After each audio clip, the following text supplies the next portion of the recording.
Assalamualaikum warahmatullahi wabarakatuh.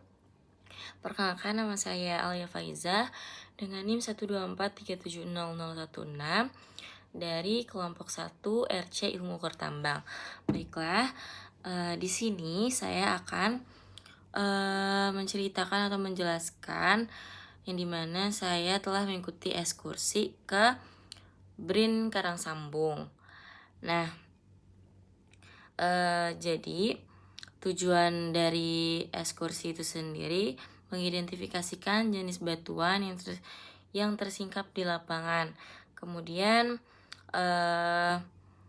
menginterpresentasikan sejarah geologi daerah di Karangsambung berdasarkan data lapangan di BRIN Karangsambung tersebut. Ya, yang pertama yaitu di BRIN Karangsambung sendiri kita mulai ke stop site pertama. Dari stop site pertama itu kita ke Gunung Parang, yang dimana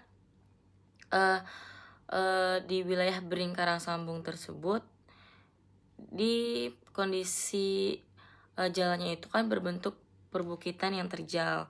Nah, dengan singkapan batuan keras yang menonjol yang menunjukkan aktivitas magma di masa lalu.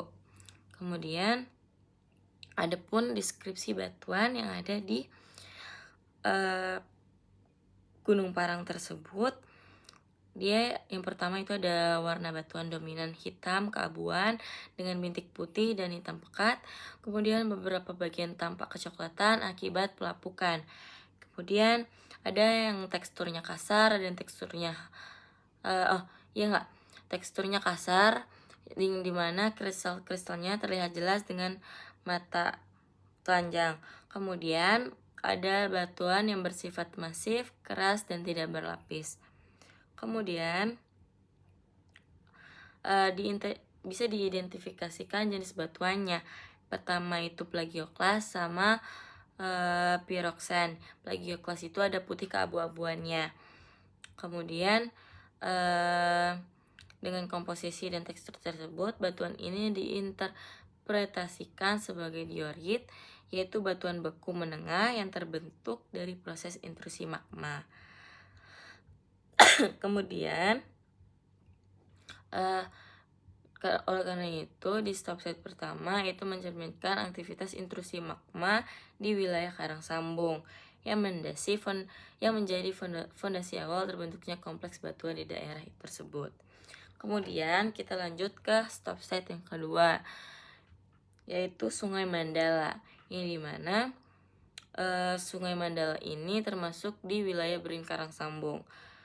Oh ya guys, kalau BRIN tersebut itu Badan Riset Inovasi Nasional, dan BRIN Karangsambung daerah ini memperlihatkan singkapan batuan beku di sepanjang aliran sungai dengan bentuk morfologi yang lebih landai dan terbuka dibanding lokasi sebelumnya.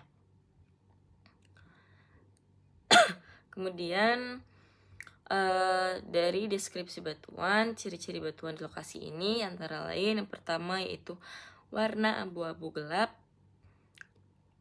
hingga hitam yang menunjukkan dominasi mineral mafic. Kemudian adanya tekstur halus hingga sedang yang artinya pendinginan terjadi lebih cepat dari stop site yang pertama atau yang ada di Gunung Parang.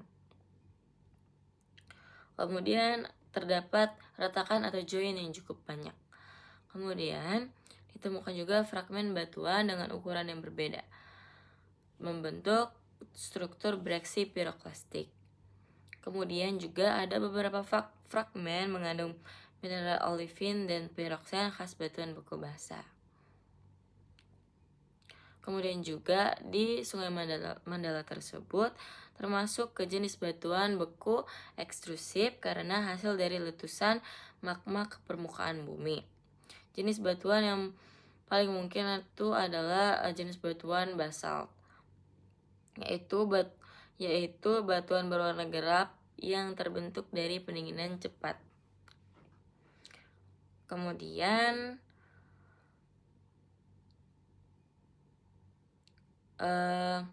di batuan Sungai Mandala ini sendiri itu berumur sekitar 81 juta tahun yang lalu, yang dimana wilayah itu pernah menjadi zona gunung api aktif purba.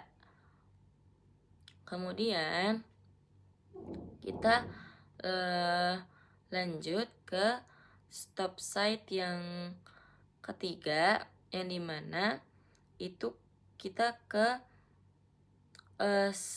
kayak sedimen laut dalam, yang dimana memperlihatkan di salah satu tebing wilayah Brin Karangsambung tersebut. Kemudian banyak batuan tampak yang berlapis dengan warna dominan merah kecoklatan hingga abu-abu keputihan. Kemudian dia memiliki deskripsi batuan. Yang pertama itu tekstur halus, mudah hancur bila diremas, tidak tampak kristal mineral besar, menunjukkan struktur pelapisan yang jelas. Ketika ditetesi asam HCl, itu muncul reaksi buih yang menandakan adanya kandungan karbonat. Dengan ciri tersebut, batuan ini diidentifikasikan sebagai batuan sedimen halus. Yang dimana di sana juga kita dijelaskan adanya rinjang dan juga kemungkinan batu lempung karbonat. Kemudian batuan ini termasuk di lingkungan laut yang dalam, yang dimana material lempung halus dan endapan karbonat mengendap perlahan di dasar laut. Seiring waktu, endapan tersebut mengalami kompaksi dan litifikasi membentuk lapisan batuan sedimen. Warna merah kecoklatan menandakan adanya oksidasi besi yang menunjukkan kondisi air laut kaya oksigen. Jadi sebenarnya kita itu ada 6 stop site, tapi karena kondisinya tidak memungkinkan, kita hanya karena kemarin juga hujan, jadi tidak mengeksplor semuanya. Jadi kita lanjut setelah hari pertama yang harusnya ada mungkin kalau nggak salah ada 6 stop site, jadi yang kita kunjungi hanya 3 stop site saja. Kemudian di hari selanjutnya kita diajak ke museum batuan, yang dimana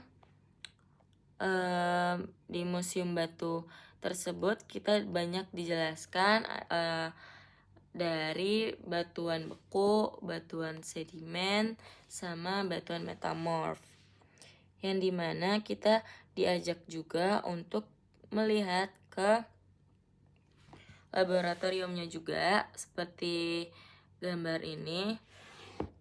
Nih kita diajak ke sini. Kemudian ini ada contoh batuannya. Kemudian kita diajak ke lemari pendingin, saya lupa namanya, itu untuk pokoknya suhu pendingin untuk batuan. Kemudian juga dari stop set pertama. Jadi kesimpulannya, stop set pertama di Gunung Parang menunjukkan aktivitas magma yang intrusif yang menghasilkan batuan diorit bertekstur kasar. Kemudian di stop site kedua, Sungai Mandala, yang menunjukkan aktivitas vulkanisme yang ekstrusif yang menghasilkan batuan basalt dan bereaksi piroklastik yang berumur 81 juta tahun yang lalu. Kemudian di stop site ketiga kita ke sedimen laut dalam, yang dimana menghasilkan batu sedimen halus, yang dimana secara keseluruhan dari ketiga lokasi ini mencerminkan urutan evolusi geologi di Brin Karangsambung tersebut sendiri. Karangsambung ini adalah contoh nyata bagaimana proses endogen dan eksogen bekerja membentuk gerak bumi di Indonesia. Demikianlah pemaparan hasil pengamatan ekskursi saya di BRIN Karangsambung di Kebumen. Melalui kegiatan ekskursi ini, saya memahami bahwa setiap jenis batuan menyimpan cerita panjang tentang sejarah pembentukan bumi. Saya akhiri.